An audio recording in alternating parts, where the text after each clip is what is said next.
প্রথম দেখাতেই যে কেউ বাইরের কোনো একটি দেশ ভেবে ভ্যাবাচ্যাকা খেয়ে যেতে পারেন। ঢাকা চট্টগ্রাম মহাসড়কে কুমিল্লার অংশ রীতিমতো একটি ফুল বাগানে পরিণত হয়েছে।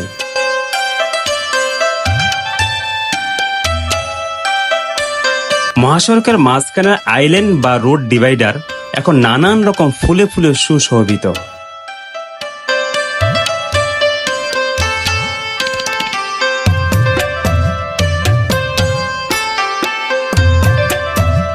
বাহারি নানান ফুলের সৌন্দর্য চলার পথে যোগ করেছে এক ভিন্ন মাত্রা।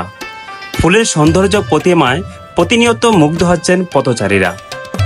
আমার মনে হচ্ছে মহাসড়কে নয়, কোনো একটা ফুল বাগানে চলে আসছি, যে বাগানের ভবনে এসে আমি হারিয়ে যাচ্ছি বারবার।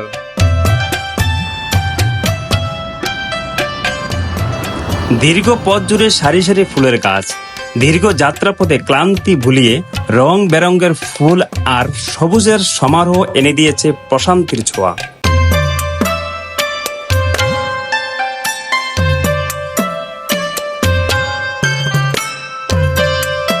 লাল, হলুদ, সাদা, গোলাপি নানান রকম নান্দনিক ফুলের এত এত মিষ্টি সুবাস যে কাউকে মাতাল করতে বাধ্য করবে।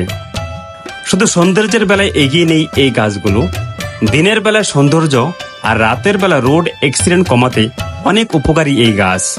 কারণ সারিবদ্ধ গাছ থাকার কারণে রাতের বেলা বিপরীত দিক থেকে আসা গাড়ির হেডলাইটের আলো চালকদের চোখে লাগে না। এতে করে মহাসড়কের দুর্ঘটনা অনেক অংশই কমেছে বলে মনে করেন যানবাহনের চালক এবং সড়ক ও জনপথ বিভাগের কর্মকর্তারা। কুমিল্লার সৌন্দর্য দেশ বিদেশ ছড়িয়ে দিতে ভিডিওটি বেশি বেশি করে শেয়ার করুন।